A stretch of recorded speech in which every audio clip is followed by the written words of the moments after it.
Hello, ladies and gentlemen, and welcome to the 385th episode of the GeekVerse podcast. No, it's not the 885th episode. I made a mistake last week, giving us a whole extra 500 episodes.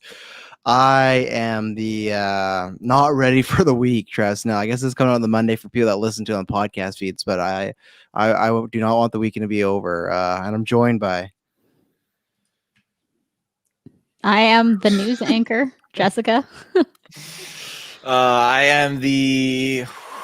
I'm gonna go with the Zemo dance and Taylor Field. That gets me every time. Oh, it does. At some point, we will have an actual intro for specifically GeekVerse episodes, but we just haven't got around to it. We're in the midst of trying to find and figure out new theme music and whatnot, and so there'll be an opening, stuff like that. To speak about newness, go ahead.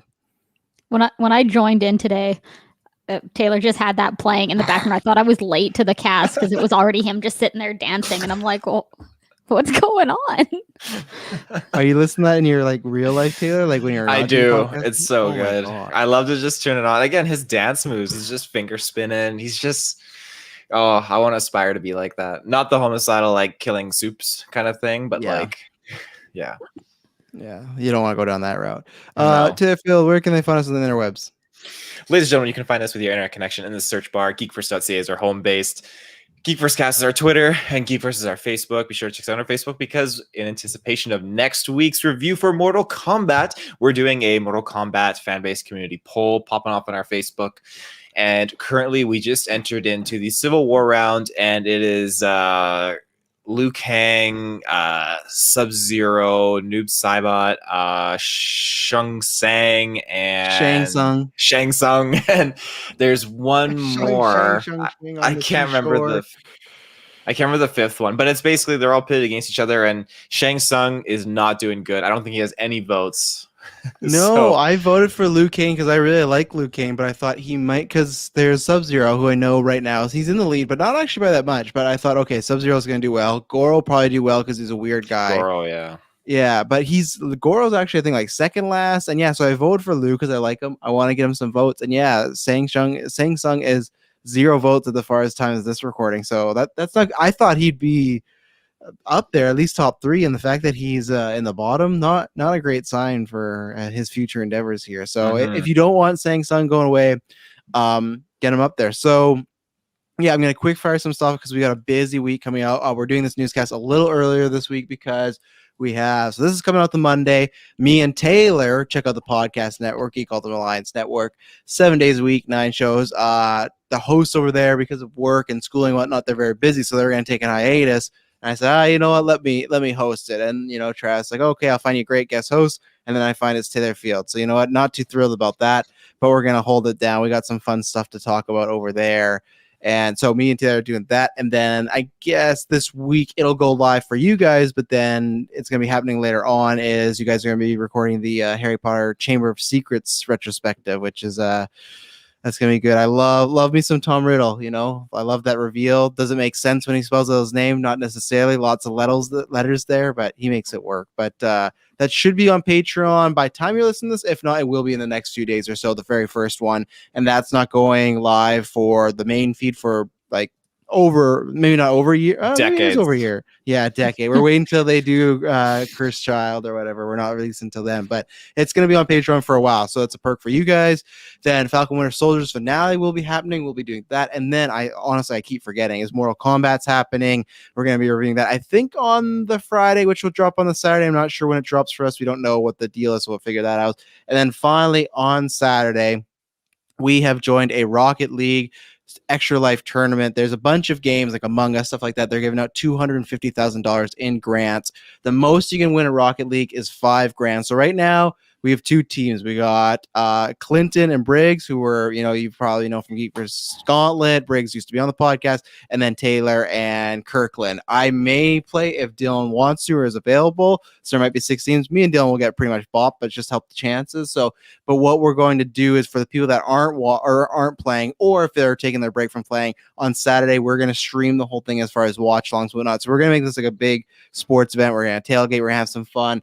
Patrons, the phase 2 tier, you get to be invited along just like an After 9. So After 9 got delayed because, we're doing some charity stuff. We don't know how long this is going to go. So just come and watch. I think it's going to be a good time. Come watch us react, and hopefully we can win some money. If we were to get that $5,000, that'd be quite a nice start for our charity next year. That'd be our goal. I think our goal this year come up is 2,500. So that'd be done. We'd have to do something else. But Tia, how are you feeling about your chance as far as you and Kirklin? Because what did they say? Like over 600 people can enter this if they want. Yeah. So, I mean, I looked at the bracket so far and like teams, what they're squared off against, and I took a look at how many contenders there were. So I was just kind of like doing my research. I even popped into the Discord and was looking at certain players, like talking about like finding other partners and stuff like that. So I'm just kind of like going in, trying to do my own research and everything like that. But yeah, I've been trying to practice a lot on my own time and just playing online just because Kirklin's been so busy. But luckily I landed some practice times with him tomorrow and Tuesday. But yeah, he's just playing on your own is just horrible because you just got shitty teammates. But the stream that me and him did a few Sundays ago on Twitch, we popped off. We really, really did. And we decided to go into ranked, and we did much better in ranked than we thought we would be able to do. So I like our odds. I like our chances.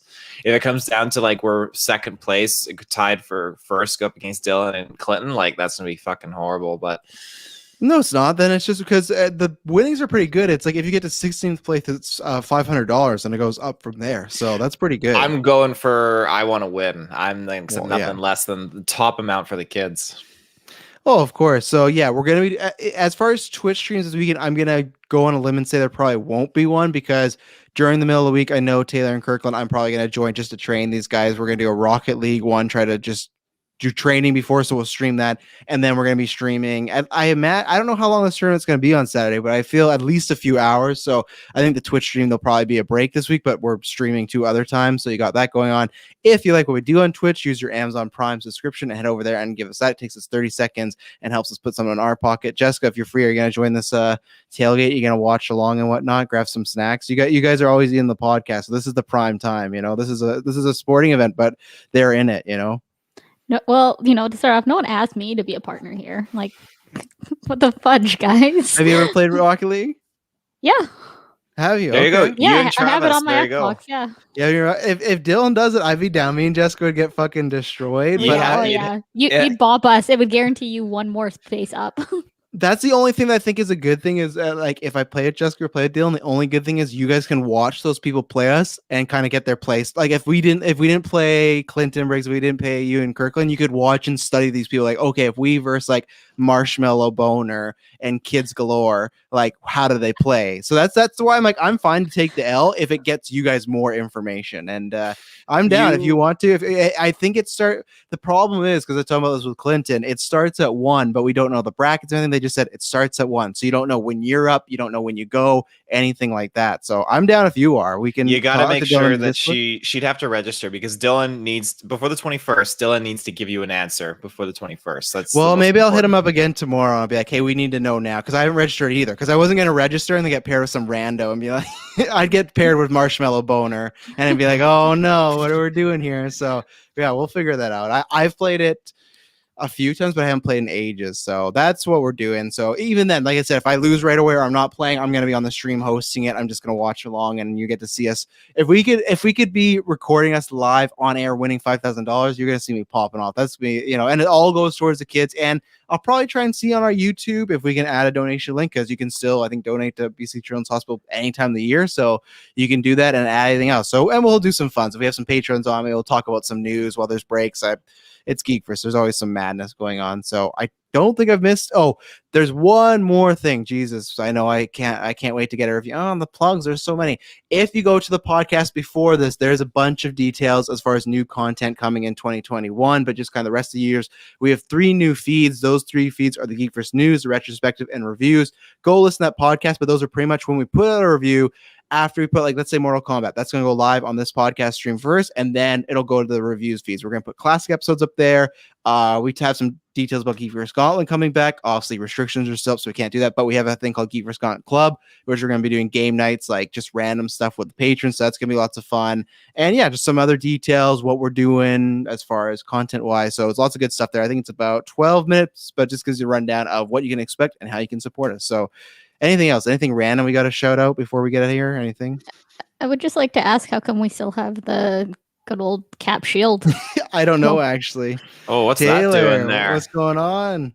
Ooh, there's other How did green that and get in there's there? other green and pink ones there too as well. And that's why you can see green and pink. That's the color of our news feeds. You can see if you search Geek First News, retrospective or reviews, you can see them there. But by time this is live, you get to see Taylor made a bunch of sexy logos for all the feeds and everything like that. So we're looking fly. So this is a newscast. Let's get into some stuff here. Let me pull it up here.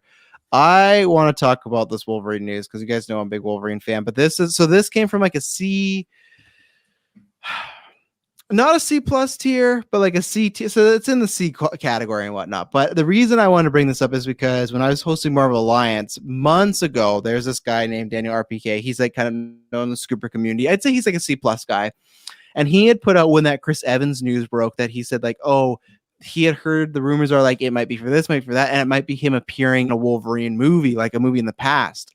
And that's all I heard of it. And now this other place called the Hashtag Show, which I said they've broken some scoops before, got some right, got some wrong, but they're the C tier and they have some sort of track record. They put out that there's been rumors or rumblings as far as Disney working on a Wolverine Disney Plus show, which would be an anthology series. So it would be like calculating looking at the past as far as like his origin story, maybe in Weapon X, maybe him going through the war, maybe him in Japan, kind of like we got that movie. So it's interesting as far as like usually this rumor, I would have like, there's a rumor we're not talking about where there's one that's like Sony single making a Spider-Man 4 with Toby. That came from a place that's like it's C tier, but it's like I didn't really hear a thing from anywhere else. And it's like I don't know if I really trust this one, so it's like not too worth talking about. But this is like there's been multiple places that like one place report that they've heard that they were going to do a set of movies with Wolverine in the past, but then you have this other one where it's like okay, a set of seasons. So it's like you could easily see how that could get mixed up and whatnot. Taylor, I guess I got to ask you, one, would you be interested in that? But two, do you believe this rumor? Like, do you believe that not only just like the stuff that passed, but do you believe that they would legitimately take Wolverine and put him as just a Disney Plus series first? I wouldn't doubt it. I really wouldn't. I mean, you're dealing with a very popular X-Men character that has had great success for Fox. So I don't see them at all not dabbling into it. And it would be a reasonable way to kind of not coax, but kind of adapt Wolverine into their universe, especially if you're kind of like detailing parts of his history and everything along those lines. So I think it's definitely within reason, definitely within the realm of possibility. So it's definitely something I'd be interested in. I mean, yeah, I'm biased because all of the MCU shows that we're getting is just based on characters that have been established in this universe. But again, it's the TV show format that I like how it's working with Marvel so far. So I'm down to have that explored with other characters, especially because you can't always give these Marvel characters a whole film, you know, to do a whole movie with something like Wolverine. And I think Wolverine's a great way to start off the X-Men He universe did already have well. 3 movies, though. No, I know. But like when you look at X-Men, it was based on a collaboration of a bunch of characters and it started his journey and his story. Whereas if MCU Disney just decides to just do one standalone Wolverine film just to dive into the X-Men and bring it into the MCU, I feel like it's more justified to do the show route. So and how do you feel about the anthology thing that would be taking place in the past? So kind of almost similar like Captain America or Captain Marvel, where I it's like love it's in the a MCU, good but anthology. Anthology films are my groove. Look at Star Wars Rogue One. I'm all about that stuff. Just like, didn't you say last cast a few ago? You're like, I love Russian films or something like that. Russian films. I said something like that, didn't I? Yeah, Russian or German films. But yeah, so you'd be down for anthology, but you also be down for the kind of different eras as far as him in the past. Because for me, like, I think that works as far as he doesn't have to interact with any of the MCU characters that we know and have met previously. I think that's smart. I did always like this idea when I heard it. I was like, oh, him is like kind of like Captain Marvel. It's great. Like put him in the past. And because people have always complained with the X-Men of like the people that like Cyclops or Jean Grey, that Wolverine's always too much of the main character. You can do an X-Men team, have them be the team, and then you can have Wolverine by himself doing his other adventures and then eventually meet them up together. So I love the idea, but how do you feel about it being past stuff, like I said, like his origin, Japan, some other kind of routes? I mean, I don't mind it at all. Like again, when those films that we got from Fox tackled different storylines, like obviously we got him in Japan and the Wolverine and stuff like that, and all these different storylines, I like it. I like it a lot. So I think it's fitting, and I hope that it's true. I really do. So Jessica, what about you? Because I know you're like a bit more picky and choosy with the MCU show. So if they say, next year we're producing Wolverine the show coming out, played by Henry Cavill, Wolverine the show coming out, summer 2022, is that one where it's like first episode you're gonna check out right away, or are you maybe Wolverine out and you're like, I can wait and see what people are saying? So, I mean, from what I know, like, there's no way that Hugh Jackman's coming back for this. Like, he said he's done. I think the only thing he'd come back for is maybe Doctor Strange the next movie, because it's like the multiverse of madness, and I think you get like a cameo, but I don't think he'd be like back as far as I'm going to sign a 5-year deal and I'm getting in the shape. I think we could get a cameo of him, but I think he is done for a multitude of reasons. He's always said Logan was a good ending, and he's like, I think he's almost 60, and I just don't think he wants to do that to his body anymore. Like, he always called it like what was that? I can't remember, like the execution of chickens or something like that. Like how many chickens he would consume just to bulk up. So I think he is done. Yeah. So, I mean, from that standpoint, I don't think it's necessarily a smart move. I just think that, he played that character for so long. There's so much association to it. I think it's still too soon to try and put someone else in that name. Mhm. So, I mean, for me, I don't think it's smart. I don't think that it's a good move, but I would watch the first episode on release just so I could be in the center of the shitstorm of the internet one way or the other, because I would want to know, because whether they do get Hugh Jackman to come back or they cast someone new in the role, either way, people are going to lose their mind.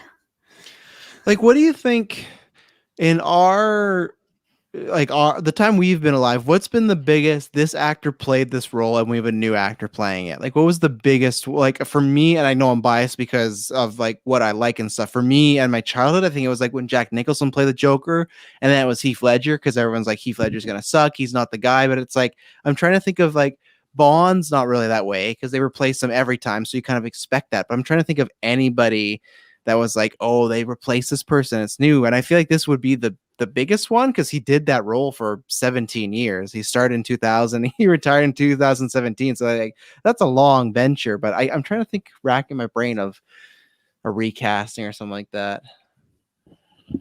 But I don't have anything. What I was gonna say is I agree with you as far as it's quick, and that's why I've always, when I was on Marvel Alliance pinching, I was not pinching Chris, don't worry. I was pitching that I think that they should do Laura as Wolverine, because she does become Wolverine. And my pitch was always make her Wolverine, so you don't gotta get a new actor playing it. It's a new character, and just have like the legend of Logan out there. Like, they talk about him, but no one's seen him or met him yet. Like, he's kind of like a myth, and then eventually when you meet him, it's decades down the line, not even for our real life, but I mean the story, so you could get more space. So I've always pitched that. The only thing that I don't buy about this rumor, and Clay, I'm going to answer your question too, because it's a good one in the chat. I just don't. I'm the other version of you, Taylor. Like, I don't know, when I heard Disney Plus, I just feel like Wolverine, once we get back to regular world, and let's say theaters start doing well, Wolverine alone with MCU, I feel, even with a new actor, I feel like it's a potential $1 billion property.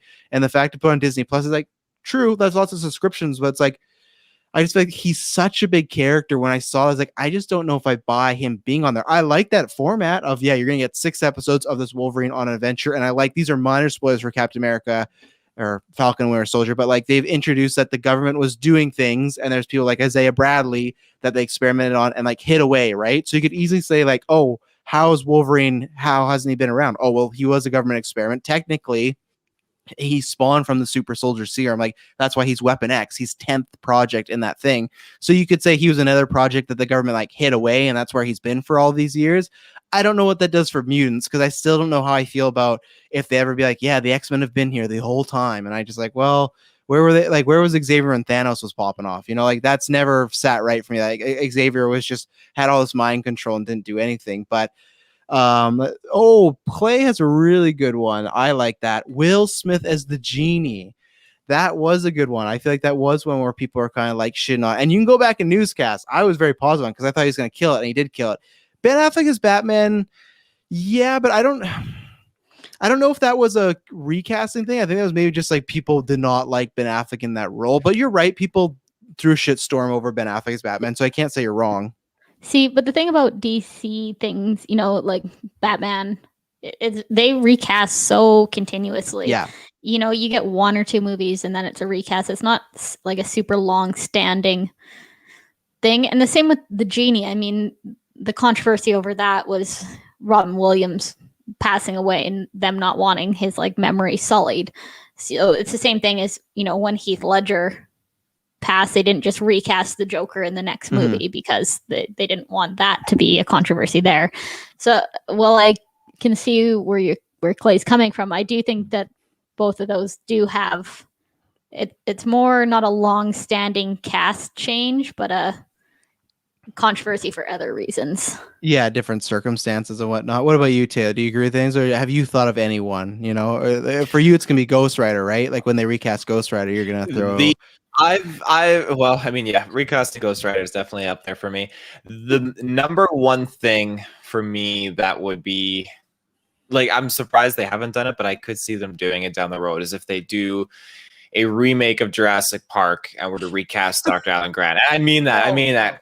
I'm serious, because for me, that is like my like childhood, like current day, like that is like the character for me. To recast that just erases and changes so much of that storyline in a new way. Now, when you go like Will Smith as a genie, like I love Will Smith as a genie. Like he's no Robin Williams, but he's been doing his own take of it. That's fine. When it comes to like the Batman, I see them as the James Bond. Like I'm not fazed by it whatsoever. New Batman, new day. It's like, because like if he sucks, we'll get another Batman in a few years. Like look at Pattinson. We already have him, and I'm sure they already got some like 5-year-old. They're like, when Pattinson retires, this guy's gonna be our next Batman.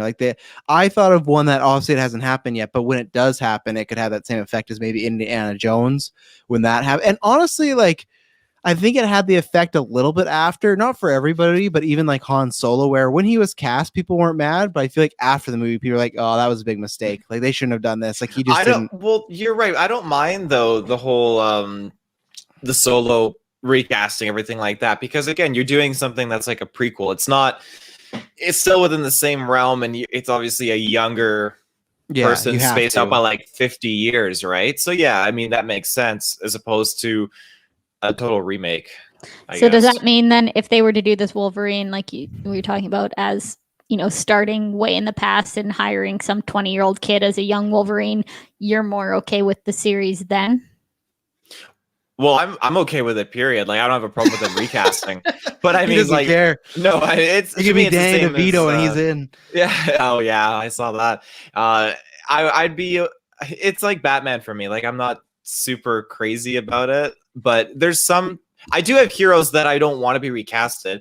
Like I have Iron Man, Ghost Rider, stuff like that. Like those characters I wouldn't want to see recasted, but then they change it up in a certain way. Like they remove Captain America and they bring in John Walker, right? It's something like that. So Thank you, Clay. I have to bring this up because this is something that he says Taylor says in our group chat all the time. He's always, I don't think he's trolling. He's talking about Daniel Radcliffe as Wolverine, and like Daniel Radcliffe's even been like, no, that wouldn't be a good fit. Like that's not a good fit. Moon Knight was his potential chance, and now Oscar Isaac took that, who's the right call.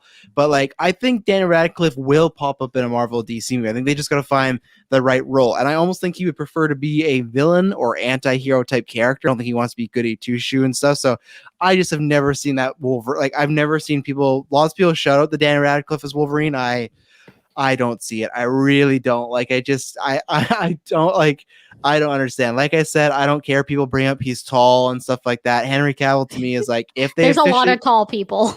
But yeah, I know, but everyone's like, he has to be short. I don't care that Wolverine is actually like 5'2" in the comic books. That's not a thing for me. Like, sure, some people make some jokes about him in the comic books, but you can find other things. I just think that they just need to officially announce, hey, Superman is not played by Henry Cavill anymore, and I do think Wolverine will be played by him. I think he'll scoop him up. Go watch The Witcher, because that's a perfect rendition of that.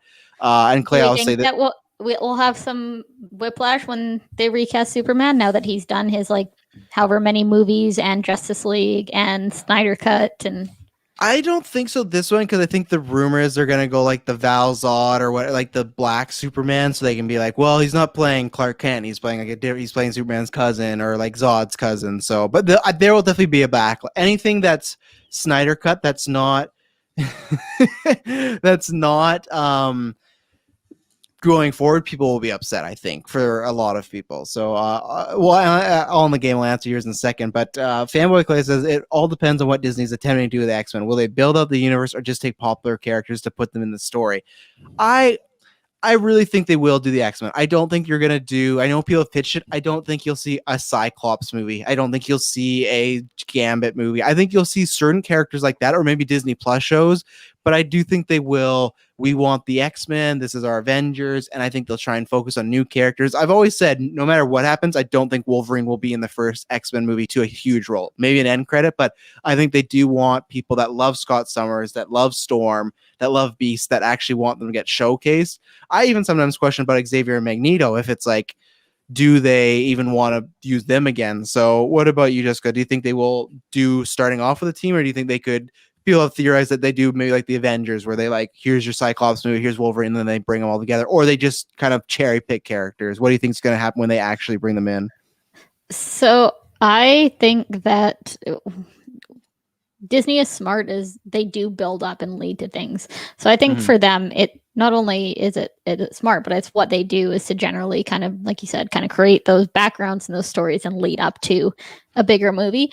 But this does bring in the question as well, is how Deadpool will play into that, because we do have a confirmed another movie coming for that. And, you know, even in the last movie, we started to get more and more kind of X-Men involvement.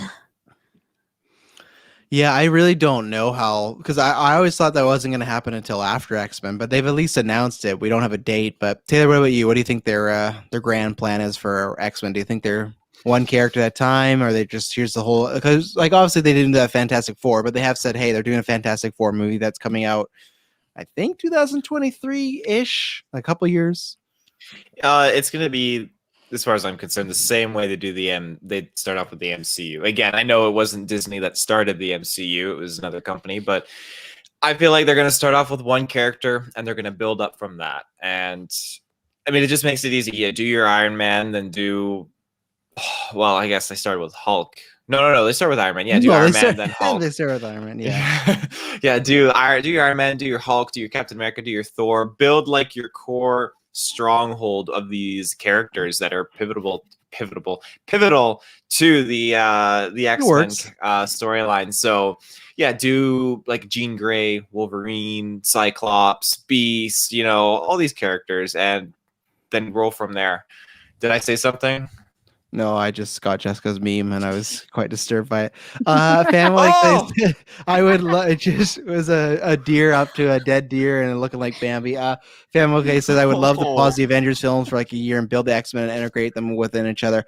I agree. I said on Marvel Alliance, maybe I've said on GeekVerse too, I don't think we'll get an Avengers film in Phase 4, and I actually hope we don't. I hope that's... Because I think you want to build up to the next time the Avengers are together. You want, one, a big threat, and it doesn't have to be Thanos level, but it has to be a big threat. And two, this will be a new Avengers roster. Sure, there might be some returning people like a Thor or maybe like a War Machine, but you're going to have new characters on this roster. You're going to have like Sam, who's going to be the new Captain America and stuff like that. So I think I would be fine if they went a whole phase, like 3 or 4 years without an Avengers film, because then when it actually is announced and happening, it feels like a big deal. You don't... Of course, they're going to do another Avengers movie, but you don't just want it to feel like, hey, every 3 years we're doing Avengers, and then people get less hype for it. You want them to crave it. You want them to go the 3-4 years and be like, we should have got Avengers film by now, right? And then you don't announce it, and then people are really wanting it. And then you do Fantastic Four and X-Men. You make people wait. You make them go there, and Avengers isn't the main event level. But I would love it if they waited, like, I don't know, even 2000... like 24, 25. Like, I know that's like another 4 years, but I think I don't think they will wait 4 years. I think 2023 is probably a good time, 24 maybe, but because that's 3 years. I could see another 3 years, but I think that's about it. But I say wait as long as possible. Is there a possibility of, like, totally have no idea here, because I know there was 23. Is Wolverine have any possibility of like an actual offspring somewhere in the world? Like, could we get a thing following Wolverine's child and like start from scratch? He's slept with many women, as far as I can tell, in these. Well, that doesn't mean that he has offspring. Well, he has the two. He has Laura from the Logan movie that was like a clone, but it's like they call him his daughter, but it's like a clone. So she's been Wolverine. And then there's Dakin. He's a very controversial character. He was like, I think one of the first like bisexual characters. He's pretty early on, but like he's a character that like he's half Japanese. He's all tatted up. You can look him up, or and some people call him Dakin. I think they'd probably go with Laura. If they go with any offsprings or something, they'd go with her again and especially because after Logan that people do know that character, even X-23. I don't think they'd go with him because I think people tried to make him I think people were I just don't think Dakin got the reception they really wanted, and not because the sexual stuff. I just feel like because sometimes he was almost too much of a knockoff Wolverine. But I would like, because I think he's very interesting, because he was like a guy character that would actually like use his sexuality, like almost like in a Harley Quinn sort of way. So I was like, you know what, I would be down for that. So maybe eventually, but there's potential out there to like use someone else until they use him. I think it might be, in my opinion, more interesting to do something off of Laura. Yeah. And, to instead of trying to rehash Wolverine, have her go into be a part of the X-Men or whatever it is, and just kind of, I don't know, leave sleeping Wolverine's lie. Well, they just announced that she's going to be she's been an X-Men before, but as the new run that's happening right now, she's one of the main members. So it's happening lots and lots of times when they do stuff in comics currently, they do it now. So I've been saying that past years, I think they will make her Wolverine and then he can come eventually. Because even just that character, him being named Logan, people know who that is. You don't even need to call him Wolverine. If it's Logan, people know, okay, that's, the main guy. That's, everything like that. So anything else to say on this X-Men Wolverine business? We'll wait to see if more sources come. Maybe some bigger stuff will happen. But as of right now, still just kind of a C tier stuff. But I want to talk about because that'll be kind of fun. But yeah, last 5 years, Clay said Laura's been very popular last 5 years. I'm very excited. I'm buying the omnibus for her first run with Tom Taylor. That is one of my favorite stories of all time, where she bumps into other clones and she like adopts this little kid, and the Squirrel Girl plays like a big role in it. So yeah, she's a great character. So you're gonna need a bookshelf for all your omnibuses. I am. I'm gonna put. Am I right? Wrong side? Yeah.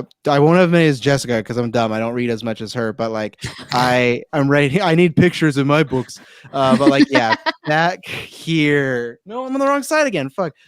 Over here and yonder, there will be for my books, because I got all my other graphic novels and my omnibuses that I'm ordering. Yeah, I got 2 more coming. This almost, I think it costs like 150, but it's thick. It's some good stuff. So, all right, we're gonna take our first ad break, and then we're gonna talk about how Alfred Molina just fucking loves to spill the beans. So we'll be right back after this ad break. And we're back. So, Taylor, you just let out a groan. I'm sure that's the same thing that Kevin Feige did. So, with the Oscars coming up, what they do is lots of people do a lot of interviews, right? They're trying to promote the film, stuff like that. I won't announce it on social media, but I am going to be reviewing Promising Young Woman for the first time. I'm going to be going on I Love This Movies podcast with Lisa. I did this last year. She's great. She's she's a guest host on the podcast network, but she runs her own podcast, and she's just one of the best reviewers out there. So I'm very excited to talk to her about this. So that should be recording this week and dropping sometime. Don't want to spoil anything. But so he's in Promising Young Woman. Everyone go watch that. My favorite film last year. And Alfred Molina, who plays Doc Ock. And they're doing this interview, and they ask him some Spider-Man question. And he just decides to go, well, people kind of already know that I'm playing Doc Ock. So he didn't say fuck it, but he pretty much just did. And then he went on to give us a few details. So he said that it's going to pick up from the exact moment in Spider-Man 2. So if people don't remember, he was bad, but then he becomes good. It's very convoluted, and there's like this wormhole because he's trying to recreate the sun. Comic books are stupid. He's trying to recreate the sun and power, and he brings it down the lake, and he's like floating in the lake. So I don't know how they're going to pick up from there, but either way, they're picking up from there. He said to the director, he's like, how do I do this? It's been how many years? Like, I have a waddle now. I have a double chin. And he's like, well, did you see Civil War? Like, we're going to de-age you like Robert Downey or Samuel Jackson. and then because he said the other concern was coming back to the role. And that was the other thing. He said, playing this character again, that, how could I do the physicality? But then he remembered, well, I'm Doc Ock. It's just the tentacles. So it's like, as long as I look good. So we found out that there's going to be de-aging. It's going to take place apparently from that moment. Don't know what it is. And he's confirmed that it is this Doc Ock again. Because when he asked the director, he's like, how am I coming back? The director said, well, this universe, like no one ever really dies. So I still don't think that's the case. I think they're still plucking him from almost like an alternate reality. But Taylor Field, what did you think about this? Because like so far, all we've had tons of rumors, right, of Jamie Foxx, Doc Ock, Tobey Maguire stuff, but nothing's been confirmed. Nothing's, Jamie Foxx posted that Instagram photo, deleted it. Doc Ock is back, but you could easily make the case of like, spoilers for WandaVision. Look at Evan Peters. He fucking ended up being Ralph Boner. Like that was the. Oh, sorry, I'm not gonna say one for everybody. For me, one of the biggest disappointments. So lots of people are like, "Oh, is Toby gonna be playing like Uncle Ben? Are they gonna be doing a bunch of like fun, like look at this sort of cameo?" But if he's saying he's playing and this is not just like a scoop now. This is him spilling the beans saying, "I'm playing that Doc Ock from Toby's movie." If Toby's in that movie, then it's kind of smoke leads to fire. He has to be reprising his role. So what did you feel about, one, all this information kind of getting confirmed, but two, just this whole situation that broke on Friday? So I feel where did he come from? Where did he pop up? Alfred Molina just came in big on our screen. Oh no, I don't even see you guys anymore. I'm gonna leave this here for a few seconds as I talk. But no, I just image. Yeah, I love how he's just like saluting. Yeah, no. No, I feel like you can still see me in the bottom, so it's all good. I feel like with Alfred Molina popping back here, dropping the beans, I'm so excited. This has me pumped. Again, just thinking in retrospect, like Spider-Man 2 out of that trilogy, like I love a lot of what 3 does, and memes and everything, like it's great. But I think 2, as far as like Spider-Man movies go, is probably like one of my favorites, I think, ever. Like it's great. One of, yeah. What is your favorite? There's a right answer and there's a wrong answer here. Well, this could be actually my favorite, to be honest, when I think about it. Like, I gotta put more thought, but I feel like this could be my favorite. Like, but that's the wrong answer. I love this movie like a lot. I love the dynamic of him losing his powers for a little bit. Like, there's just so much interesting stuff, but it's just such a good adventure. And get rid of him. Get our yeah, like why is he still here? Oh no! He's back now. The correct answer, by the way, Taylor, was Spider-Man Into the Spider-Verse. That's the correct answer. Well, yeah, of course. I'm thinking like live action, of course. Spider-Verse is definitely a brilliant film. With Nick Cage in there, you can't beat that. But I don't pick the ball; I just dance, honey. Yeah, as far as this goes, bringing him back and him talking about how it's right after him being in the river and lost, like I love that. I love that there's a chance that what if the sun just like absorbs him or whatever into like this other dimension. But again, like the fact that this could be picking up right after that storyline when we've got this gap between Spider-Man 2 and Spider-Man 3, and we're going to get to explore that middle ground area. I love that. Again, we're getting some anthology stuff popping off. No, we're not. I feel like it's like an anthology like storyline realm between those two films, which branches off into Spider-Man No Way Home or whatever. Yes, I feel like you're just throwing that word around now. I love throwing the word anthology. So good. Use it every day. I got a question. I just want to double check first. This might be a shameless plug because I don't know the answer.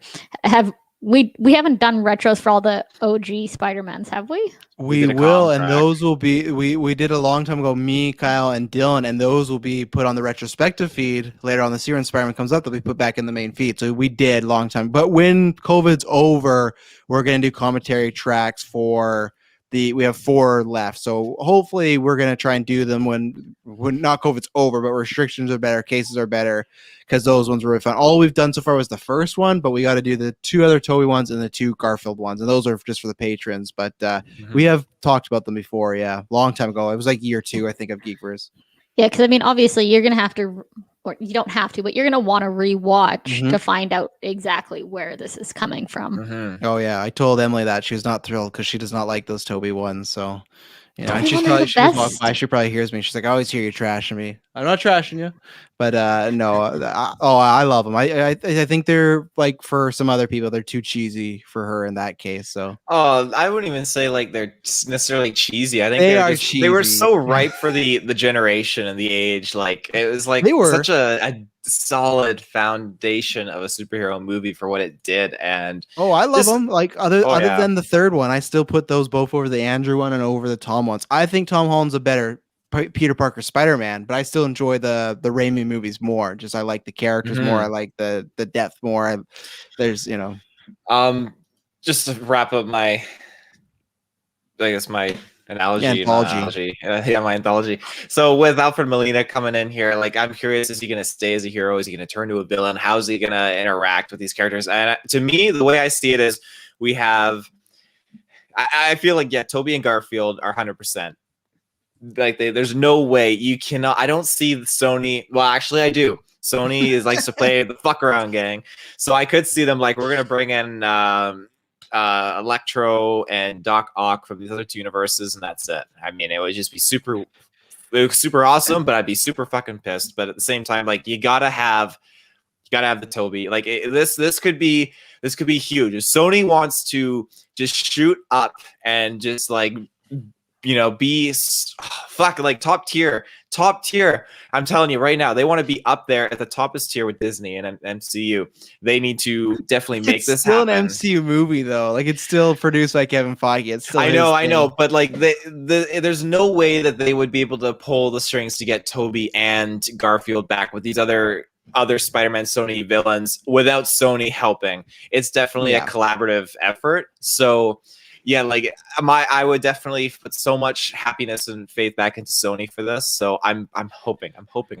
Yeah, I don't think, like, when you're saying like, oh, you'd get Doc Ock and not them. I just feel like that's like that's a tease. Like, that's way too much, and not teased in a good way. That's tease someone texting you like, hey, you're gonna get lucky tonight, and then they text you after like, oh no, I got diarrhea, I can't do anything. Like, oh well. That's a major case of the Spider-Man blue balls now, Fanboy Case says Spider-Man 2 was the best superhero movie at one point. For some, I'll disagree, because X2 was out at that point, and it never beat X2 for me. And What point though, Clay? 2004 when it came out? No, at one point, but where did the point end though? What year? Like, well, I guess that's debatable for everyone, but I'd say you could argue Batman Begins 2005. You could argue Iron Man 2008, but I think most people would probably argue Dark Knight 2008. That's probably when everyone was like, "Oh, that's the one." But for me, I always liked Spider-Man 1 better than Spider-Man 2, so it was never that for me. It's a great movie, and still X2 to me was the greatest comic movie of all time until Dark Knight came out. Well, actually, I think I might have. I don't know. I think so. I think at the moment I was like, "Fuck yeah, Iron Man," but then after rewatch it, okay, no, it's the way. So. I'll ask Jessica first, and you can think about this, Taylor. There's a lot of that, but people have also speculated now with this news. Do you think that Toby, when we see him, it will be he has age and he is that Spider-Man, or do you think this could also be Toby getting de-aged? Because people are, I won't say worried, but people are wondering, like, okay, if Doc Ock's getting picked from a certain point of view of time, could they do that with Toby and we'll see like 2004 Toby, or do you think that's maybe just exclusive for the villains? I hope that they don't, and I hope that it's just Doc Ock getting de-aged almost. If they're bringing him back to life magically in some way, I hope that that's the reason why he hasn't aged. Because, I don't want to end up with another Henry Cavill's mustache where it's just like super obvious that something's wrong with their face and it just takes away from the movie. I think that, it's almost beneficial to have Tobey Maguire as this older Spider-Man then we'll have Tom Holland as this nice young one and have some layering to the ages. Maybe that's just because I'm old AF and want some representation in this movie, but old people now just getting de-aged out the ass and everything like that. And Andrew's somewhere in the middle, but no, I agree with you. I don't, if they de-aged Toby, I'll actually be quite disappointed. I don't really want. I don't want that theory either, Clay. I do not want Toby as Uncle Ben. That's Ralph Boner. I don't want to see him die. Like you're getting Toby to be killed off. It's horrible. I just think if that happened Toby in the theater, we've seen him go to a costume fitting, so that's all. But maybe it's his jacket as Uncle Ben. I don't know, but no, I think you would hear a respective groan in the theater if you had Tobey Maguire back. And then he's just Uncle Ben. He dies. I think all the same lines from Uncle Ben's scene from the first Toby movie. I don't think they would bring back Toby as Uncle Ben and then Andrew Garfield as Spider-Man. And that would suck. That'd be so weird. Yeah, we didn't bring Toby back as Spider-Man, but we sure brought Andrew back. Which is the biggest fuck you to him. What if they swap it? What if Andrew's the Uncle Ben and Toby's the MCU Grandpa Ben? Yeah. Oh, there you go, Clay. He played both Parker and Uncle Ben. Maybe I wouldn't mind that as a psych out if he. Well, no, hang on. If he played Uncle Ben, right? Because what people are alluding to, and what Clay's probably alluding to, is in the Flash TV show. Barry Allen's dad is his dad, right? But then in another universe, he's Jay Garrick, another Flash. So when his dad dies in one universe, he goes and sees the other Jay, like his other dad, and he has these right away this emotional connection. So I could be down for that fake out if they show flashbacks to Uncle Ben. It's Tobey Maguire. They kill him, and we're all pissed. We're all sitting in the theater. We're getting our tomatoes ready. But then at the end of the movie or midway credit, you see the Spider-Man from the other universe, and it's Tobey again. That could be a good psych out. I'm fine if he plays Uncle Ben with that caveat. But if it's just Uncle Ben alone, no, that's not a route I want to go down. I think there's other actors for that, and Marissa Tomei could do better than Tobey Maguire. Let's just be honest. I feel like that's very... You know, what you're talking about is DC. They do it with Barry Allen, the Flash. That feels just kind of, I don't know if convoluted is the right word, but it doesn't seem like a move that Marvel would make. It's ridiculous. It's ridiculous. And also the difference is Flash is a 24 episode show where they have time to explore that and go into that, where Spider-Man will be likely the most 2.5 hours, maybe 3. I doubt it. I would love it, but I think they should hit 3. 1 hour for each Spider-Man. And I do still think we should temper our expectation. I've said this from the beginning. I think the way Tom Holland was in Civil War, his screen time where it was like 15 minutes, I think that's what will happen with the Spider-Man. I don't think it will be like Spider-Verse where it's them and Tom together the whole time. I think they will be in key moments and maybe a final battle, but I don't think it's Spider-Verse. I think if this hits, maybe down the line, they'll do more of that, but I don't think it's going to be, they'll just copy Spider-Verse. I think the villains are a lot easier because if there's like 6 of them, he can keep going to universes and fight them and whatnot. But I think expect less from the Spider-Man. That's what I'd say, you know? Anything else on Doc Ock and his Jessica? You didn't talk too much about. You talked about the de-aging, some others, but anything in particular you want to hit on Melina? No, I think it. You know, it's been since, what do we say, 2004, since I've watched, you know, him play Doc Ock. So I don't really remember him as a character and him as an actor so much in the role. So I do think, you know, it's interesting now that after all of this work they've put in and their April Fool's posts and, you know, this just comes out and kind of ruins everything. You know, you're already recorded and in the movie. So I guess that's that. But I think that it's nice to kind of have some confirmation and to give us a little more to kind of work with and play with and pretend that we know what's going on. I know you say to temper your expectations, but I'm excited for this. I'm happy to kind of see the Spider-Verse, I don't know, movie. And then to see kind of where that goes from there, especially if, like, you know, you and kind of Clay were mentioning, if we're hoping to put the Avengers and everything on the back burner to kind of see if they wrap this up nicely or if they're going to kind of continue with the solo Spider-Man for a while or what. I'll throw this out because I talked about in the Wolverine story, but like I said, it was a minor rumor, but still, we always talk about rumors for just the fun what ifs. If this was a big success, Jessica, do you see any realm of possibility of them doing a Spider-Man 4 with Tobey and then being like, oh, this is its own separate thing, kind of like they've done with like a Joker or something like that, where it's like, hey, we're continuing that storyline, but it's own separate? Because Sony could do that. It doesn't have to be in the MCU. It's just kind of like, what if the popularity of Tobey and his universe kind of amps back up and people really want to see that story? Because you could, that's why I hope he's older. You could do the older Spider-Man story. I've always pitched, like I've said, I feel like you do Spider-Man 4, but that's where you do Miles Morales. I feel like you make him the Spider-Man that dies and you pass that off in that universe. But I don't know. Do you think that's a possibility, or do you think it would just kind of whatever more we get of Tobey, whether it's this movie or more, it'd be like in this crossover sort of stuff? Do we know Tobey's opinion on that? Like, as Tobey said, I think Tobey will be there as long as the check's there. Like, and I don't mean like he's cheap. I just mean like because apparently what movie is it? There's a movie, Jessica Chastain and Idris Elba are in it. It's a poker movie. And if you look into it, there's this guy, I think Topher Grace maybe plays him. It's not Queen's Gambit. That's not it. Anyways, there's a character that is a celebrity that is apparently like this poker shark, and he's kind of an asshole. The rumor is that character is based on Tobey Maguire, and people just say like he is just like a huge like poker fiend. He's just like, he's very like Molly's Game. Molly's Game. Yeah, that's the one. Apparently there's a character in there that's based on Tobey Maguire. That's like the Hollywood myth. And apparently that's the way, like, with his money, he's very particular with it. And he's kind of described as a shark at times. And like, I don't think in like a terrible way, but just in ways with money. I think he will do it as long as they make it worth his time financially. And I don't think, I'm saying again, as far as like he's broke, stuff like that. No, I think he just knows he just wants to get paid. And all in the game is putting it in a way where I'm trying to be nicer about it. But all in the game, will quote says he is a notorious asshole. And yes, he kind of is if you look in the stories and whatnot.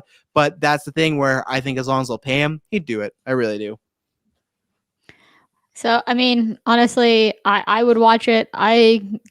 Toby's Spider-Man universe was the one I grew up with originally, Mhm. And funny enough, my brother and sister, so they are 12 and 14. Sorry if that's wrong, guys. And they love Tell the us in the Tobey chat. they love the Tobey Maguire versions as well. They think they're, the best ones. So I think there is an audience for it. I could see it happening. I think it really will be interesting to see how this is received and, what people do pick up on and what the internet decides to trend with it. What about you, Taylor? Do we have a potential of a Spider-Man 4 Tobey in the future? I think absolutely. I really, really do. I mean, this is as Jessica said, like how it'll trend online and such like that. I don't see this being at all negative. Like to have again these three Spider-Man compiled together in one film, I think is legendary. And if they are saying, Sam Raimi did great with Doctor Strange, Multiverse of Madness, we're gonna let you come back in with Sony here and get that Spider-Man 4 and just kind of like Batman work on different storylines that are connected somehow, like different universes, but still within the same realm of existence, I guess you could say. I feel like, why not? And who knows? Maybe they're gonna bring back Molina in there. Like he could totally just pop back in and There's not even any side images. Like on the last one, we could at least tell we were in the cast still. Like if anyone just tunes in right now, it's just a picture of Alfred Molina with the fear of God in his eyes. Fanboy Clay says Logan, but with Spider-Man. I don't called Parker. I don't think Tobey Maguire has that range to pull what Hugh Jackman did, but I would be down with even just like this movie's about like him and Mary Jane having a kid. Like do older stuff, but with this character. Like I said, my pitch is still that's where you do Miles Morales. I know there's rumors going around that Miles will be in the MCU and he'll be a part of the Young Avengers. I don't really know if I like that. I still actually feel like it's too soon while Tom Holland's this young. So that's why I feel it's perfect. Like introduce Miles with the older Toby and like then you can work Toby out, whether you kill him off or he retires, and then you have Miles Morales there. But we'll see. I imagine Kevin Feige wants to play with him. So whatever happens, I missed the part where it's my problem. Yeah, exactly. That's what Alfred Molina said when they texted him. Hey, what happened? He's like, I missed the part where that's my problem. And then they're like, wow, we're never working with this fucking guy again.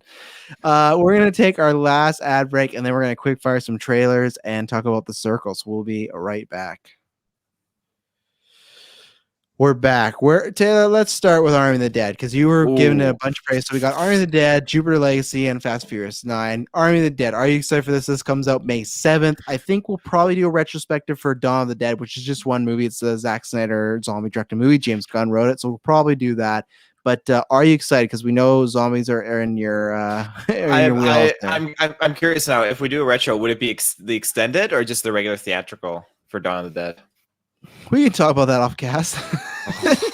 I get giddy and excited about this stuff. We probably go extended. Why not? It's a Zack Snyder film after all. You gotta go the length. Mm-hmm. So, yeah, as far as Army of the Dead goes, I am so unbelievably stoked for this film. Now, yeah, there's a thing with zombies, and I've been looking forward to talking about this because with zombies, like that's like my horror go-to. What gets them all going? Gets me going. Madison, put on that zombie movie again. Lots of blood everywhere. I just when it comes to zombies, like that's my go-to horror like genre franchise that I feel like I can always go to. Like I love Chucky, I love Jason, all that stuff, but with zombies, that's the go-to. And all these classical zombie films are great, but so many of these films now, like Western takes on zombie films, are just complete garbage. They're not anything fancy or Wow. like they are. Like it's just boring and there's nothing that's really done vibrantly. But if you go back east and you look at what like Korea and how they film these zombie flicks and stuff like that, again, like the other shows that I've shouted out before, like obviously there's like Kingdom on Netflix, and then you have like Train to Busan Peninsula, and then you have there's one that's on Netflix. I can't remember the name of it, but it was done during COVID time, and it was basically this guy trapped in his apartment room while a zombie outbreak happens outside, and it was fantastic. I love that film. So they have a special take of zombies and the way they move and the lore behind it, like not moving during daytime and some of these stories only moving during nighttime. Like it's just there's so much coolness to it, and revitalization. Not moving during nighttime and moving during daytime. No, Like, the other way. Yeah, but just the way that you said it, like, yeah, that goes hand in hand. Yeah, I guess I'm not like there's more behind it, but it's just yeah, Train to Busan, yes, fucking great movie.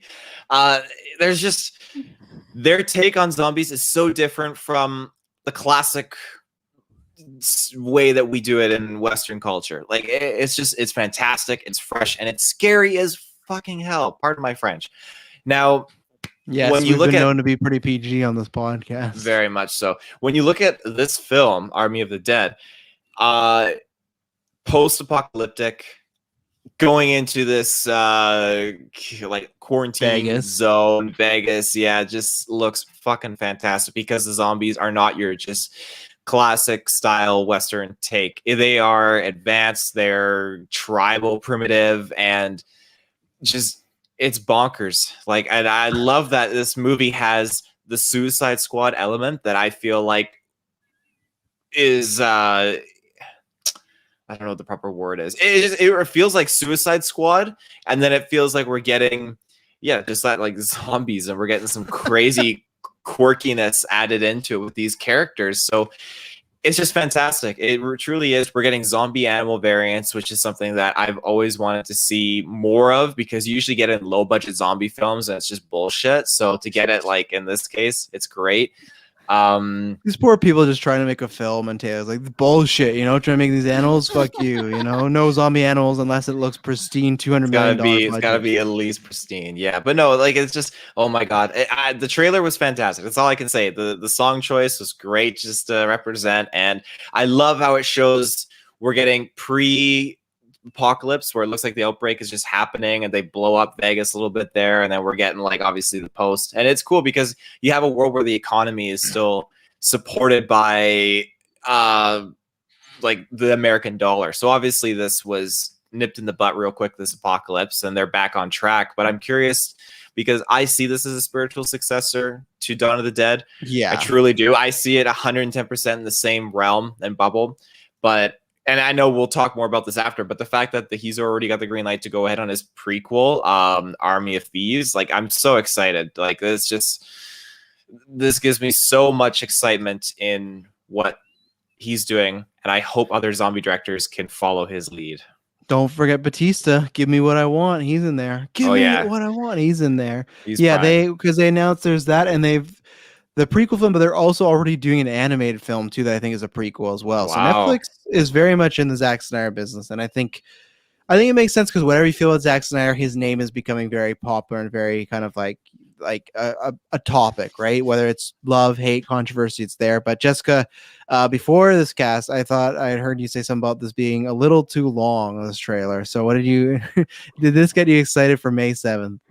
So to, I guess, preface this, I have not seen the original or the 2004 remake of Dawn of the Dead. So, you know, if there is some kind of retro or commentary track, you know, try and hop on that so that way I can have an opinion. But so for me, like, is there anything that is continuation, or I need to know, like, was this contained in a new breakout? He doesn't have rights like Dawn does. Like Tess says, I think it's a spiritual successor in the fact of like he could like in his mind kind of like, yeah, it's in that world, but this is as right now, just like this is its own film, and then there's going to be like spin-off stuff from it or like prequels, but I think you'll be able to watch this by itself, hopefully. I would imagine.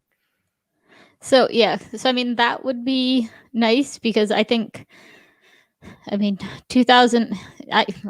This is one of the problems that I had with Star Wars, that I know I'm kind of alone on it, but I hate going from like the prequels to the OG, then back, because just that drop in kind of the animation. So, if there is a prequel and then watch the 2004 one and then the 2021 one, to me, it just, I don't know, it's not aesthetically pleasing. So if I could watch this as a standalone and be happy with it, then that's great. I agree with Taylor. Horror is such a great genre, and I don't necessarily agree about the, zombie movies being the scariest in this and that. And I think, wouldn't say they're the scariest. I don't necessarily find zombies scary really at all. I think they're a fun ploy, and I think that's where this movie seems interesting to me, is in it doesn't necessarily seem like they're trying to make it scary. It seems like they are trying to make it more fun, like you said, kind of that Suicide Squad vibe. I don't know, I definitely am interested to watch it, just because it seems like it will be, like I said, more fun than anything. It's not like turn off all the lights and sit there with a blanket.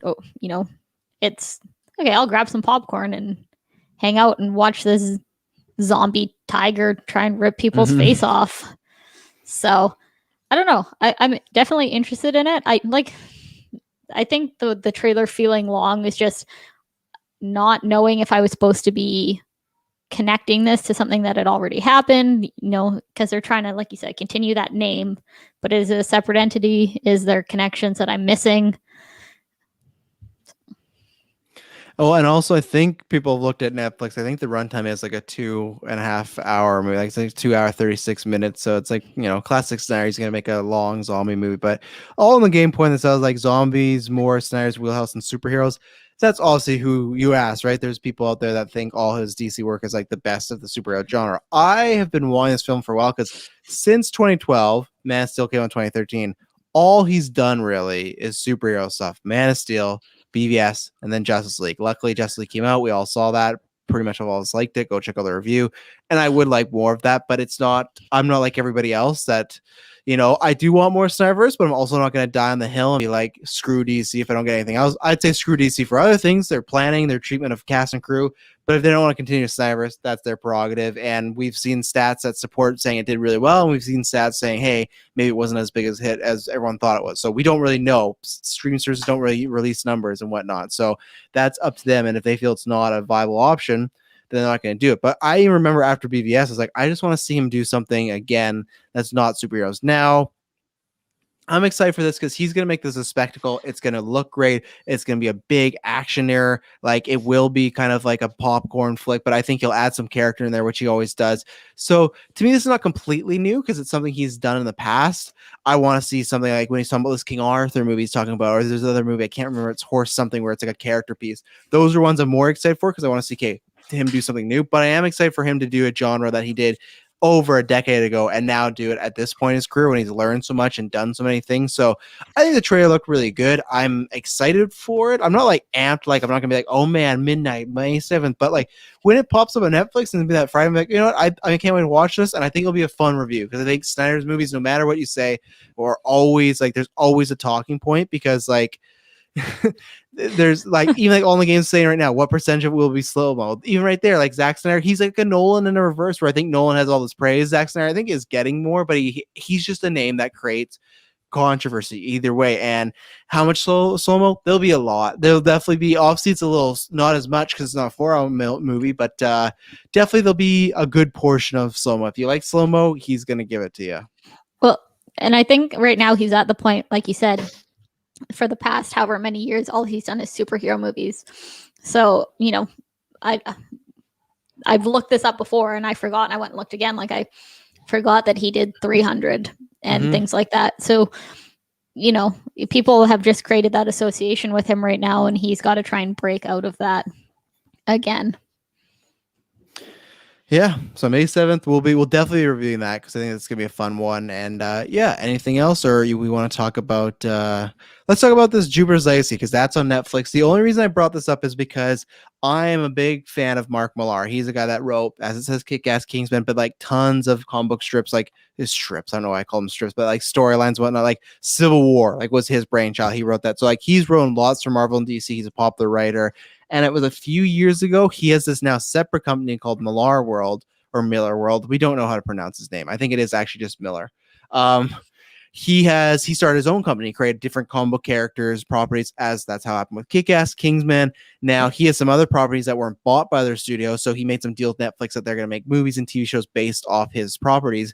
This is the first one. And this, I think, is looking very much like Watchmen or The Boys or Invincible, where it's like a superhero world, but you're going to see a different take on them. And I know nothing about these characters. I never read Jupiter's Legacy, but I like the writer. So on preference, I'm going to give it a shot. And one, it's Netflix, so we're going to see good potential binge. And I don't know. I'm excited with Marvel and DC. Yeah, they have some older adult stuff, like something like a Joker, but I'm excited to see, like with The Boys and Invincible, what are other shades of comic book movies that you can't necessarily do when you're doing like a, $200 million budget when you want kids to come see it, So the trailer looked like it had a few like plot points I was interested in, as far as like these kids becoming the superheroes and like trying to live up to their parents' legacy. I like that. I like that there seems to be a secret.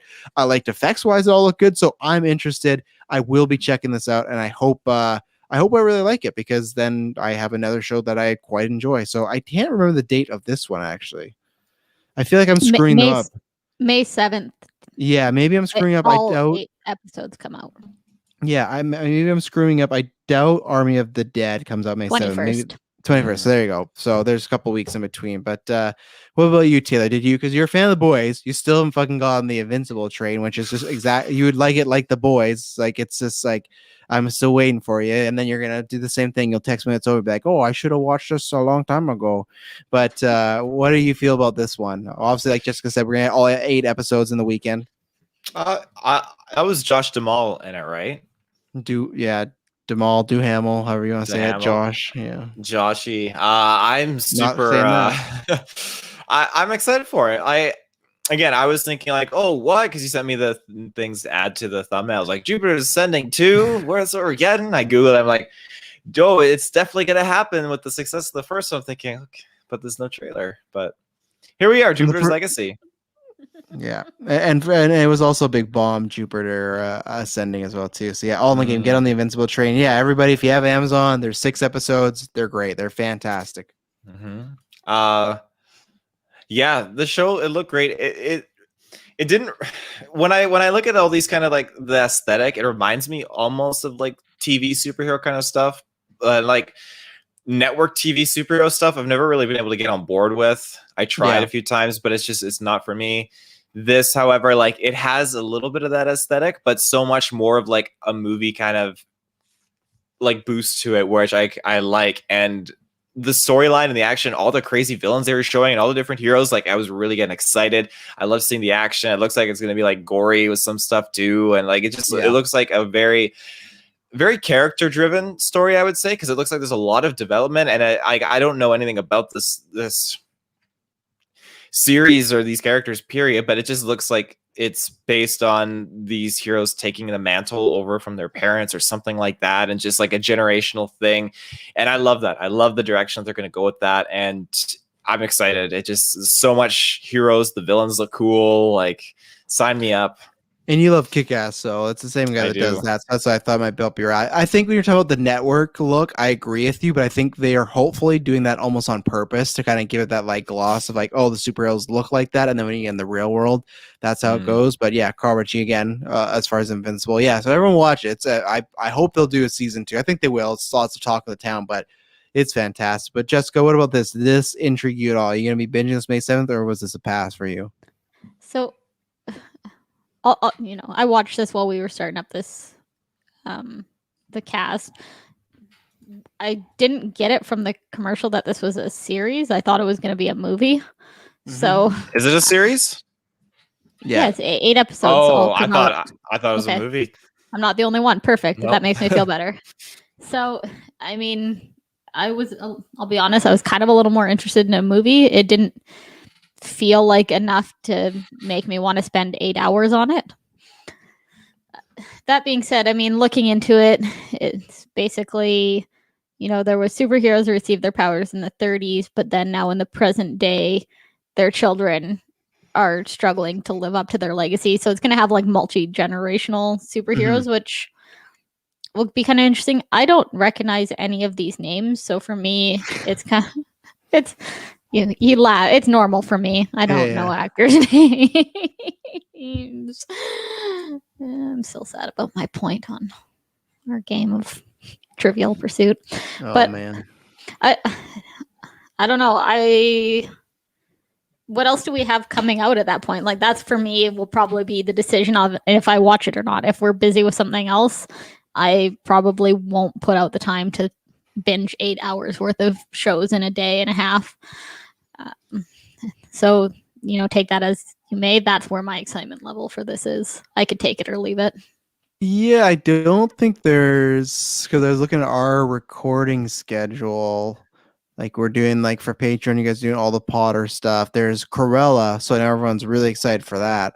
But other than Cruella, I think it's going to be Army of Dead, which is the week 3, and then this. So yeah, there's not much. June and July is when it really kicks up because June is like when we get Loki, and then we get like Black Widow coming, and then there's like other films like Fast, if they all stick with their dates. So I think June is really the kickoff where you're going to start getting more movies in theaters or VOD for us and everything like that. So, and yes, of course, Taylor, we'll have the Bad Batch for Star Wars going on, but that's like other than the first episode, which is what is it, 70 minutes, right? They said it's going to be 70 minutes. Yeah, other than that, the rest of the episode should probably be like the classic, like 22 minutes, easy watch, and at the end of the day, it's just a prequel. So, Only Game says, is it like Trust Fund Babies with superpowers? Question. Oh, you're asking. I don't know. Like, I didn't get that. I didn't get that.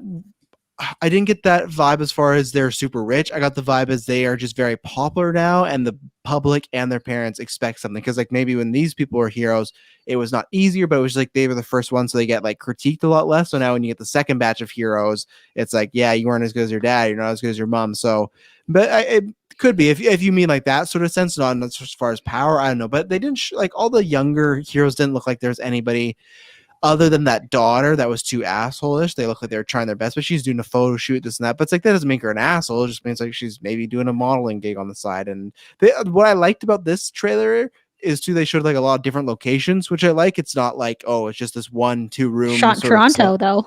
Yeah, well there you go. And Canadian. There you go. Good job, Toronto. You did something right. Yeah, so I'll definitely be checking it out. I'm not sure. I think we might review it. It depends. It kind of depends who watches. I think I'll definitely watch it. I know lots of those Netflix ones I've done alone, but if people watch it, then we will. Or if we watch it and we just don't like it, then we'll mention it on a newscast and go, yeah, we all gave up because it fucking sucked. But that's the plan. Finally, Fast and Furious 9. Jessica, I'm throwing to you first because did you watch this and do you care about this? Well, because then if you're not, you can just throw it to me and Taylor. So I did watch this. Just, I guess my relationship with Fast and the Furious. So I watched, like the first 4 in theaters. Tokyo Drift was like my one true love. I watched that movie on repeat for like a month. And then after that, it's kind of died out. I don't think I've ever watched 6, 7, or 8. But then they announced that this is supposed to be the first in another trilogy. So 9, 10, 11 for a trilogy. Well, because originally they said 9 was the last one. They said F9, that's going to be the last one. And then they said it was going to be a 2-parter. And then they said, we actually need 3 parts for it. And I still don't believe them. I actually don't. Like, if these things keep making money, they spun off Hobbs on Shaw. And like, I don't know. This franchise, like, I really like it, but it's not going to hurt me if they say, yeah, we're going to 13. It's like, yeah, if I like them, keep making them. So I think after these 3, they will stop for a little bit, but then in like 3 years, be like, and we're doing the return, of like the kids now with the cars or whatever it may be. I don't get it. And I mean, obviously there's some kind of reach like to keep this going because now they're going into space and it's been confirmed that this movie is going into space. So obviously we're running out of ideas for what to do with car movies on Earth. We're just starting up though. Yeah, on Earth. Yeah, you're right, on Earth. But now going to space, whole bunch of possibilities, Yeah, at least 3 movies worth. Mhm. I don't. Space isn't enough to bring me back. It really, it's not. John Cena is not enough to bring me back. And What? What do they need to do, Jessica? What is the one thing that'll just make you committed to this franchise for trilogy? Wizards. bring Tokyo Drift back. Tokyo Drift 2. Well, Han's Yeah, there you go. You got Han's Han. coming back. The character that was in Tokyo Drift that died. They're finding a way to resurrect him. This is pretty much Tokyo Drift 2 confirmed. That 100%. I do not remember space at all in Tokyo Drift, and they had it like that's one character. I mean, Vin Diesel's been in every single one except Tokyo Drift. So I mean, Nope. I And guess it'll. Too Fast, Too Furious. He was in Tokyo Drift. He had Vin he Diesel? did have an end credit scene. Yeah, he did. Oh, an end credit scene. Oh, good. What does that mean, Taylor? Are you excited for this? Then it sounds like you're defending the series here. I mean, I'll defend it. It's someone's guilty pleasure somewhere. It's not really like my guilty pleasure. I'll always go to. I will say, however, Too Fast, Too Furious is definitely my favorite of the franchise, followed by Fast 5. I love Fast 5 a lot. Have you seen all of them? Have you seen all of them in theaters? No. Taylor They goes came back out and before my forth. time. Because when we did, I think it was Fast 8, me and Kyle did the review for that. And I said, I want to be on it. And everyone's like, I'm not a fan. Taylor said nothing. So I feel like he was not a fan at all. And then when Hobbs and Shaw was coming out, he's like, yeah, I'm such a fan of the franchise. I like it. And now here he is. He's like, yeah, it's not really my thing. I'm sure someone's guilty pleasure. I'll watch it. So like, I feel like every year he changes his opinion on the Fast and Furious franchise. Oh, maybe. Well, the first one came out in 2001. Jesus. Yeah, I was in grade 1 at the time. My parents weren't taking me to see these people steal DVD players and VHS out of a Yeah, truck. and just to think, that's how it started. They were stealing DVD players, and now they're going to fucking space. They're going to space. Well, what was it rated? Like PG? I think all PG-13. Yeah, I think they're all PG-13. I mean, like all the game says they have an animated show on Netflix. They got Hobbs and Shaw. Oh yeah, that universe is getting built up. They're not stopping. They make money, right? So it's just They're like talking about Jurassic Park crossover, and that has me. I don't know. I've seen the memes. It's like Vin Diesel jumping off the Jurassic Park Jeep. It's like, what is going on? Oh, apparently there's also 2 other spin-off films coming. One untitled Female Led and one untitled Hobbs and Shaw sequel. Yeah, I heard about the female led one. Yeah, I think they're gonna like take what's her name? Charlize Theron's character and stuff like that. I think her name's like Cyrix or something. But yeah, and Helen Mirren, who's back in the show. Like, there's so many people in this trailer. They are becoming the Avengers of movies. Though, like when Avengers Endgame Infinity War happens, it's just like at one point when Vin Diesel was on the road and Helen Mirren was like, "Get in," and she's doing tricks and stuff. It's just like, man, this is crazy. Like Charlize is there, John Cena. I cannot wait to see John Cena because, like, man.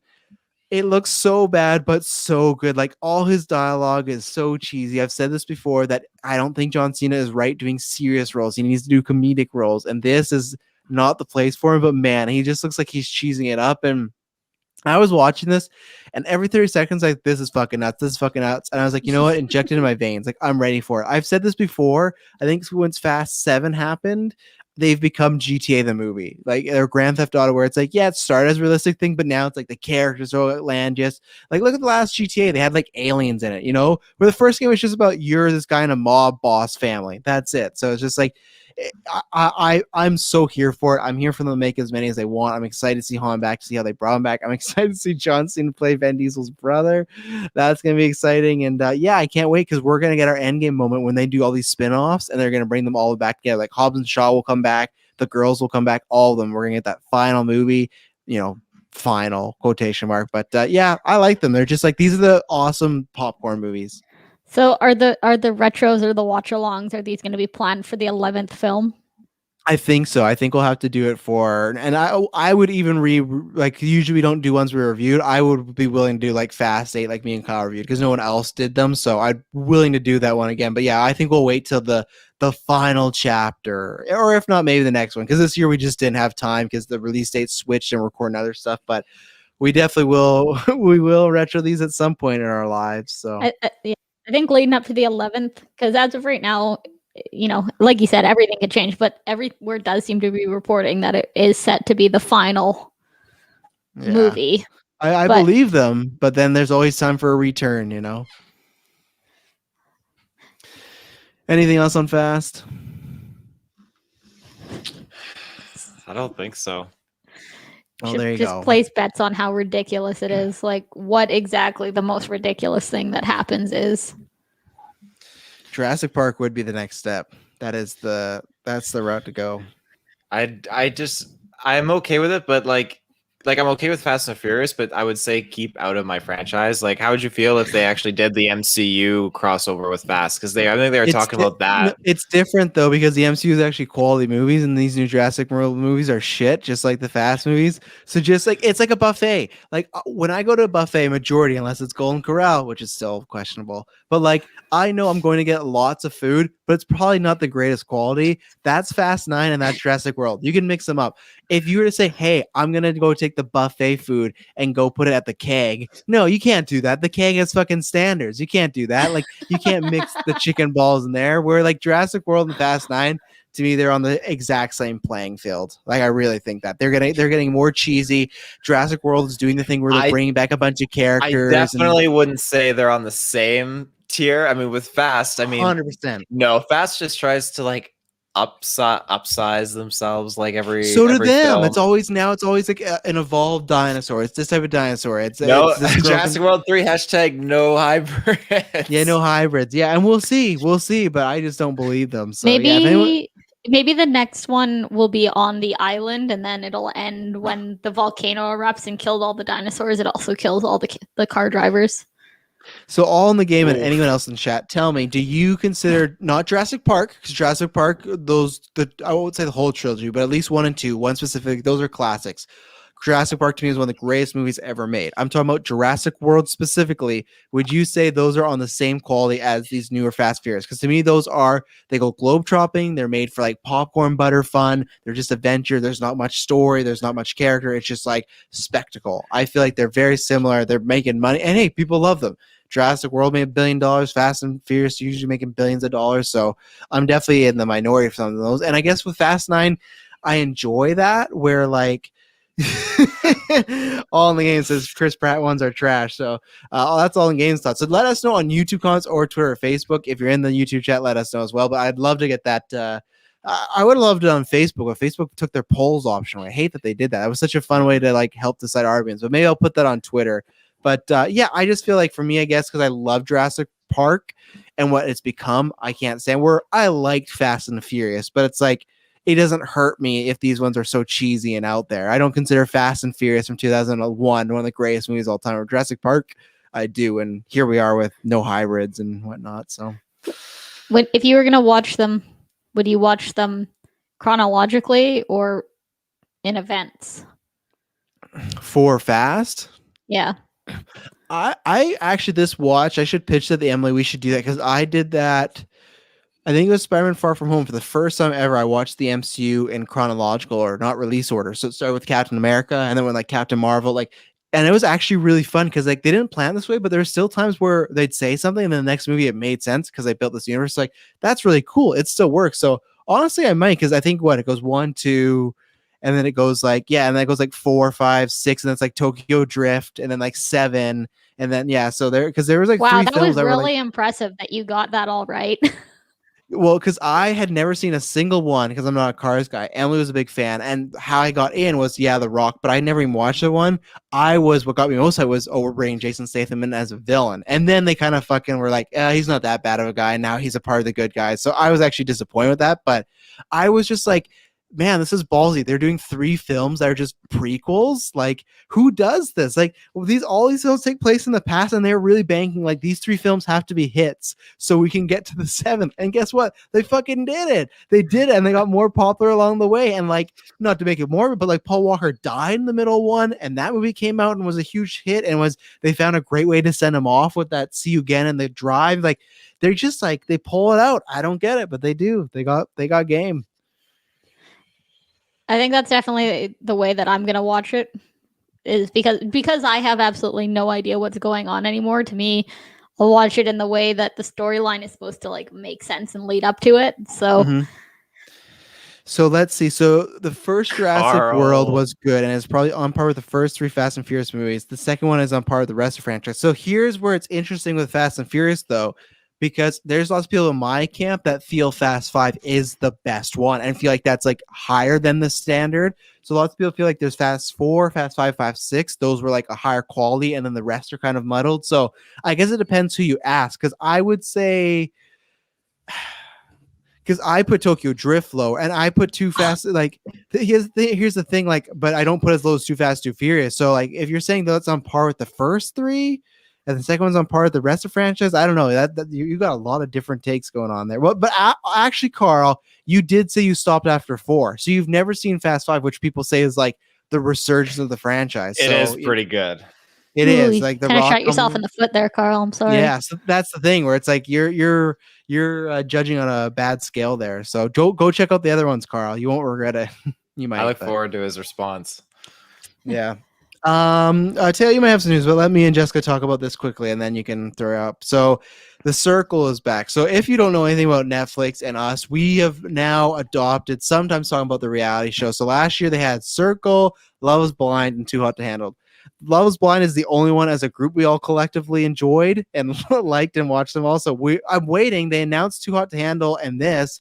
They haven't announced what is it? This Love is Blind coming back. So I hope that happens. But Jessica, and All in the Game says that his Den of Thieves meets John Wick with Man on Fire meets with Guy Ritchie movie coming out. Yeah, it does seem interesting. I'm excited for Statham and Guy Ritchie working together again. So I hope that's good. But Jessica, how have you thought? They're doing 4 episodes per week. So this Wednesday we get 4 more, and then we get another 4. And we're gonna be talking full spoilers. So because Taylor says he might watch it, but he never like. There was one time I said that with Unsolved Mysteries, like, yeah, I'm gonna watch, and then he watched like a month later. I'm like, oh man, you cost us some clicks. I could have got some clicks on this video, and you didn't. So you won't be spoiled today. It's only the first 4 episodes. You won't care. You'll forget it all. But what are you feeling about The Circle so far?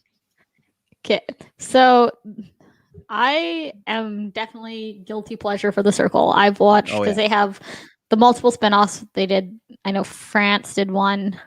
I think it was Spain. I think Spain would do it, yeah. Spain, and then there's the USA. This is USA season 2, and there might have been one other. I think so. There's a lot. Yeah, so I've watched them all, and when you brought it up that this was coming back, I was so excited. And then to find out that you get like Chloe from Too Hot to Handle, and then Lance Bass was originally announced. That Lance Bass is on here from NSYNC.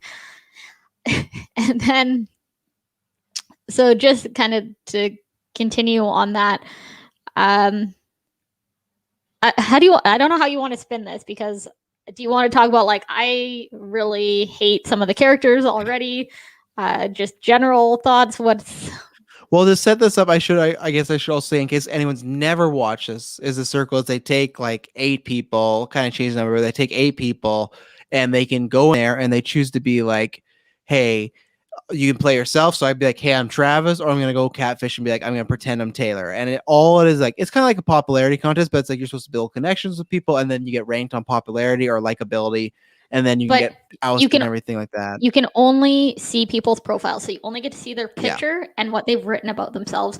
And you have like a limited number of chat messages you can send to other players. So it's like super limited interactions. And you don't know what other people are saying to someone else, and vice versa. It's kind of really based on, I don't know, watching these people kind of circle in their rooms, questioning themselves and their decisions. Yeah, because they'll be like, oh, I totally trust this guy, and this guy's completely lying. Like the guy who's playing Emily, like there's a guy catfishing as a girl and stuff, and there's times where someone completely doesn't believe him, but the next episode, oh yeah, I do. But yeah, is there somebody who, give me the person you like the most and you dislike the most, unless they're already gone, but who do you like the most so far? So I super like Courtney. Yeah. Courtney is just great. And I really hate with her Terralisha, the one who like came in and just stirred up a bunch of drama and then was like, I'm innocent. And I was just like, okay, like it's good for the watch, but it was like, I wanted her to go instead of Savannah. I was reverse. I was wanting Savannah to go, because I thought she was a bit too like mean girl, like top shit. Like she did like Terralisha like caused some drama, but she didn't lie. She said she didn't want what's his name to go, Brent to go, who was me and Emily both looked at each other like, oh, Brent's gonna go first. He was like the very hippie, like his job, Taylor, was he was a breathing expert. That was his job, and he didn't lie about any of this stuff. That was what he is. And I just knew like, okay, it's not looking good for him. But yeah, I agree with you as far as Courtney. I really like him. The guy pretending to be Emily, I ended up started liking him. At first, I was worried he's gonna be too douchey, but I think I'm pulling for Courtney. I don't know if I like extremely hate anybody yet or anything like that, but it's been interesting. I think that girl pretending to be Lance Bass is not a good call. Like she's been lucky there's so much drama going on, but you don't do that. I guess my only worry is with this show, and I hope they do a twist on it. Last year, my disappointment was after a few weeks, the core circle gets really tight, and then whoever is new in, because what happens is, Taylor, there's 8 people, and then at the end of every episode, or every 2.5 or whatever, at the end of this run that they do like a week of, they send someone home and then someone else joins the circle. But the problem was last season that like they would just keep sending the new person home every time, because you're supposed to build relationships, but it's like they were already so close and knew each other, like, screw this person. So I think in the future, I hope people get like an immunity, or they say like you got to send 2 people home, stuff like that, because that's my only worry, is that they'll just keep sending people home. So far they haven't. They didn't send fake Lance Bass, but let's see what happens after. I think that's just because Savannah and Tara Leash got in so much drama. But yeah, Courtney's I'm pulling for him as of right now. So yeah, and Courtney Chloe's just so dumb though. That's so why painful. she's such good TV. Like this, so like when she's just like, yeah, England and US have never been to war and stuff like that. Like all this stuff that she says, she's no idea. But I've said this to Emily, like if Netflix is serious and they want to build like how MTV has like The Challenge and Real World, if they want to build their little like reality TV show pocket Netflix, she's a must-have, because she's just such a personality. She's good looking, she's young, so it's like she checks all the boxes as far as if you want to build some. But yeah, she needs to stick around because she's just everything goes so overhead and it's so entertaining. I love seeing her react, and like and she causes so much drama, like her girls chat with Jack, Emily, just like sitting in the background. He's like, I don't need to be here, but I'm going to stay here just to listen in. Yeah. It's like if anyone watched Too Hot to Handle, she was the same way of like she would go for guys and then like be completely in love with them, and then 2 days later be like, oh no, this isn't the guy. Same thing when she gets in there, Trevor. She falls for Trevor right away, and Trevor can do no wrong. And that's like classic Chloe. So yeah, Chloe and Courtney are the 2 I'm sticking with right now. What is your thoughts on River Lee? I'm surprised. I feel like there's gonna be a moment, unless drama keeps getting big, that someone will figure out that you're not, because he's the so there's a guy Taylor that is about a 6-year-old guy, and he's playing like a 20-year-old, like he's pretending to be him, and he's like really hip and stuff. But like, what was the hashtag he made up, like for the win or for the it said for the real time, but he used a hashtag like in a bunch of letters, and he just made up a phrase because he's like, that's what the young people do. And all in the game says, how do you find the time? Honestly, it's a great like binge. Just put it on the background and watch it. Like it's only 4 episodes, and it's like it is trashy TV, but you don't have to think that hard. If something's boring you or a character you don't like, you could just tune out, go on your phone for a little bit, and then tune back in. That's the best part. And I've always liked that. Like I grew up on Survivor and Big Brother, so I'm always gonna like reality TV shows a little bit. But yeah, I think River will get caught eventually. And then one of the other things, Taylor, that's always really interesting is so whoever gets kicked out gets to go and meet one of the other players and then do an exit interview. So you'll get things that are said that are like, it's interesting to see, not everyone here is who they say they are. And then people start talking. They're like, oh shit, did they go see a catfish? Okay, who did they go see? And then so it like stirs up all this little, kind of, it's just drama, honestly. And it's kind of like Avalon too. It's a circle's kind of like a bluffing game, because it's like, how much can you get away with? And you're trying to still be people's friends, but then if you win $100,000. So not too bad, honestly, too, if you get that far. So I think I would love to do this show, because I like there's other shows, like obviously the dating shows I couldn't do Love Is Blind or Too Hot to Handle. Now I'm not way past that point, but Circle I'd love to, and I don't know what I would do, but I don't think I would ever catfish, because I would already have to figure out the other people. I wouldn't want to keep track of my own lies as well. So and then, so then at the end of every however long too, they do the rankings, and so the top 2 people are the influencers, and they're the ones that send people home. And then at the end of our last episode, the person who visited Courtney said that they were the one that he thinks is going to win. So then he got to go to this new room that we haven't seen before. So New what twist. are your thoughts on that? What do you think that's going to be? I think they're calling it the inner circle. I think it's going to be that he can privately view someone's messages and them not know about it. So I think he might get to pick like 2 people and then say, okay, who they really are, or are they lying about me? Are they saying this? That's my thought. Because when he sat down on, this was the cliffhanger, Taylor. He got in this room. It was really high tech. He sat down. There was a TV screen and it had everyone's pictures on it, but then it cut away. So we don't know what his power is. I think the power is he can view 1 or 2 or maybe a few conversations and people don't know what they've said. So I think because it's a gamble, like you could pick a conversation and it might just be boring. It might literally just be like, hey, they're talking about each other's dogs. But then if you find a conversation that's some gold and maybe someone's trashing you or lying about you or lying about something else, you could use that again somewhere in the future, trust them less. So that's my prediction. Because I think if they were to pick someone and see, is it a catfish, is it not, that just screws the person over who's a catfish. That gives them like no chance of ever recovering. So that's why I think if you see messages, it's not a full-on answer, but you might be able to put a few pieces together. So I think that's what will happen Wednesday. And I like that they're adding new twists because that gives me faith for the next few weeks that we'll have other twists or other surprises to happen.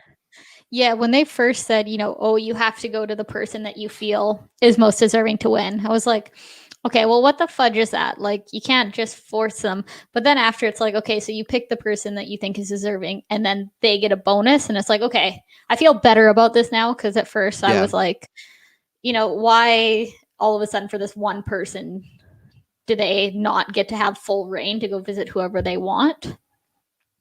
And I think that's probably the most logical, thinking about it, is to be able to go in and see conversations or like, whoever's been sent home, and then maybe the group chat opens up and they can have some kind of extra access outside of that or something.